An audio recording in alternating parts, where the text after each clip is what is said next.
No sex with men, no dating men, no getting married to men, and no having children. These are the things some women in the US are promising to do in response to Donald Trump winning the election. It's inspired by the 4B movement. If y'all insist on making women second-class citizens, we don't have to give you our body. 4B was started by women in South Korea. It's a feminist idea guided by 4 Korean words beginning with B. Byon means no heterosexual marriage, Bi-chol-san means no giving birth, Byonye means no dating, and Bi-sek-seo means no sex. The women in the movement say it's a way to fight against the patriarchy and misogyny, and that's why women in the US, who are worried about what could happen to abortion rights and reproductive freedoms under Trump's presidency, are signing up. They say it's a way to protest, keep themselves safe, and take back control over their bodies. We have to take it back by limiting who we give our bodies to. And with all this talk of reproductive rights, it's no coincidence The Handmaid's Tale has shot to the top of Amazon's best-selling books list since Trump's re-election. Trump said he won't make abortion illegal nationwide, but he has supported individual states bringing in their own bans. Do you think the 4B movement will take off? Your body, my choice. Okay, bet. With Trump's win, a lot of creepy dudes have decided they can go mask off and let us know how they really feel about women. And in response, American women are campaigning to follow South Korea's lead by participating in the 4B movement. In case you haven't heard, it's a protest that involves abstaining from marriage, sex, dating, or having children with men until their treatment of women improves. I mean, can we blame young women? When we look at the demographics, the majority of men voted for a person who has said he will roll back our reproductive rights, has said all kinds of disgusting things about women, and has had several allegations of assault against him. And of course, it's not all men, but it's hard to look at the number of dudes who turned out for Donald Trump and not feel like the dating pool just shrunk a lot. Or that you gotta start getting political real fast on a date as if dating doesn't suck already. So hey, pour it out for the nice guys and the allies because y'all can get it. But for the others, it's like if you're showing people that you can be a misogynistic scumbag and still become president, why would we want to bring kids into a world like that? So will the idea catch on here?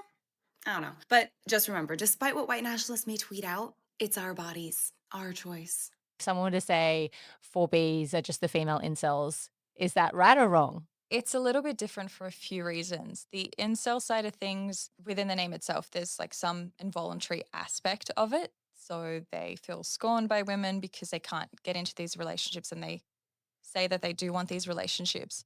Whereas the women don't want anything to do with men. So what, they don't want the patriarchy? They just want nothing to do with it.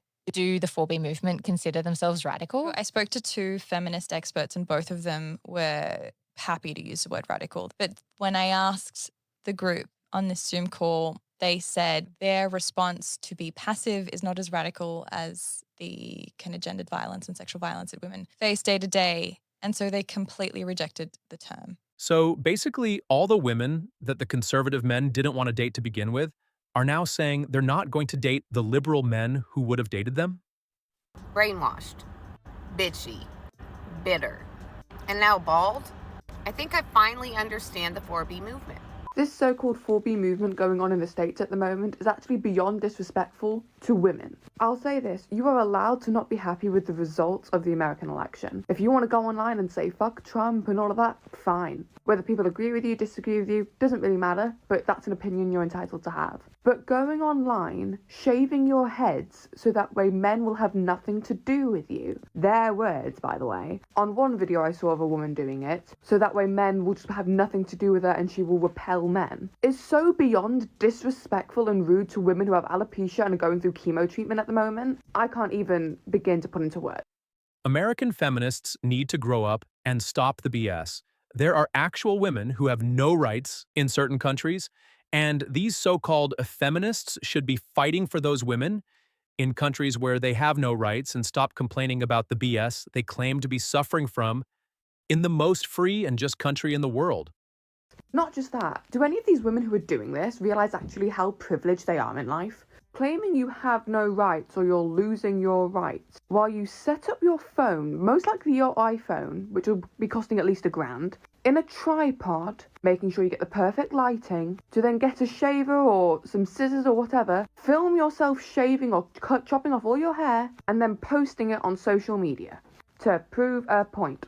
The actual 4B movement going on in South Korea, frankly, this makes a mockery of it. And claiming to have no rights, I'm sorry, it's an absolute mockery. I've always said I'm a feminist, but a traditional feminist where I just want equal rights. This new wave of feminism to me is absolute bullshit. I'm sorry, this has really ticked me off because I just feel so sorry for any woman who has alopecia or going through cancer treatment or anything else, any other reason why she just doesn't have her hair. And you have all these other women saying, I'm doing this the way, men will have nothing to do with me, they'll hate the way I look, they think I'm disgusting. Do you not realise how disrespectful you're being to actual women?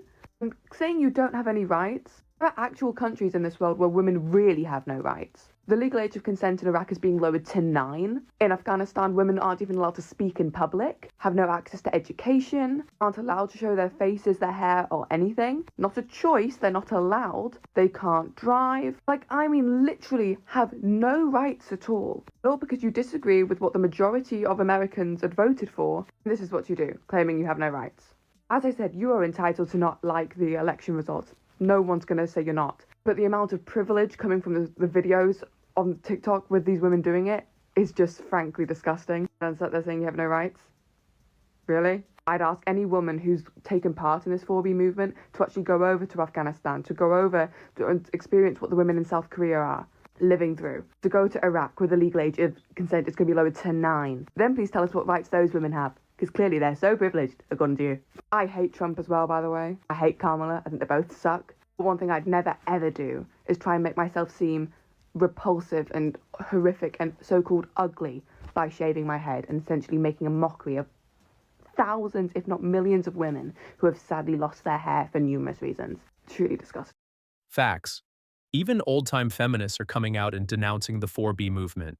The toxic feminism movement, i.e. man-hating, is the worst movement to ever hit this country. We are seeing the horrible outcomes of not having men in the home.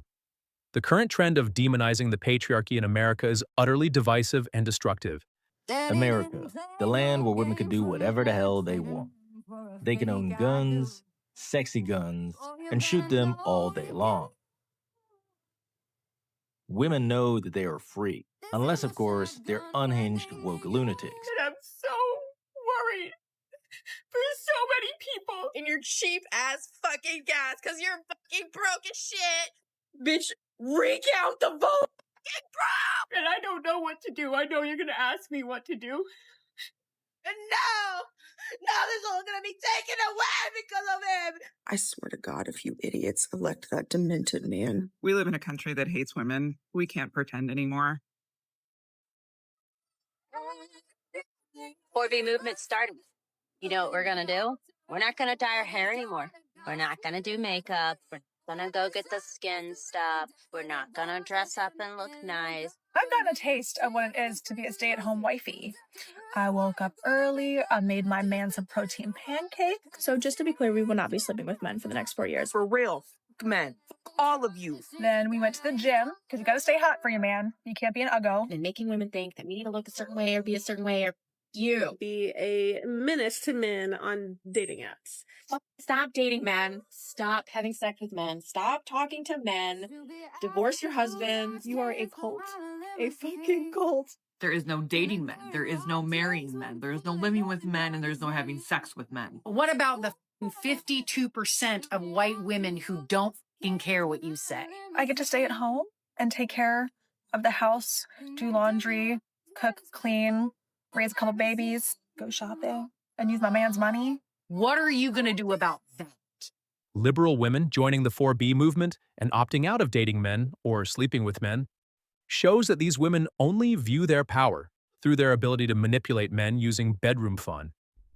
This is a very weak position to take since it reduces women to a very basic biological function, completely undermining the liberal message that women are far more than that. The 4B movement. The 4B movement. 4B movement. The 4B movement.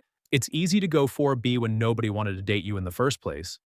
The majority of women in the West will never go along with this 4B movement, since they love male attention and validation way too much, and many of them also simply agree with the policies that those men voted for.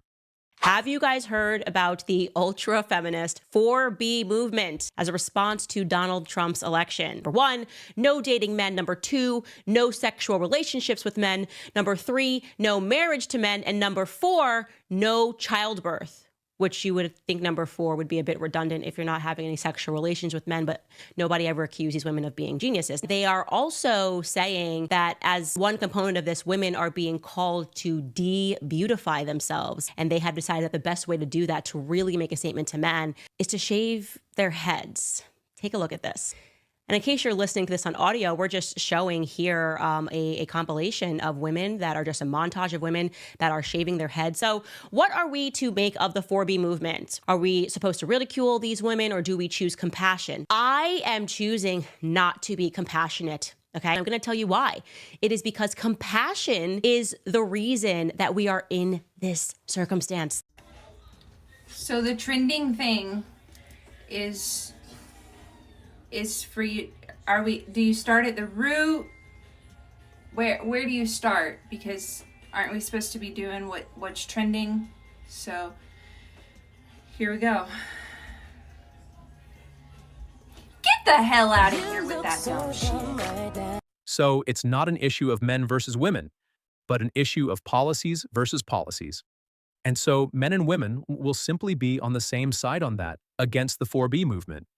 Since I told the internet that I'm voting for Trump, I've had so many people message me telling me to myself, body shaming me because I'm pregnant, saying that they hope my baby dies, etc., hoping that I get raped, hoping that if I have a daughter, she gets raped. And I hope you all know that you are the reason why I voted for Trump. I have some left-leaning views, but part of the reason that I have swung so far right is because how can I trust a party or a people that say that they stand for love, equality, treating people fairly, yet they go out and treat others exactly the opposite of what they say they advocate for?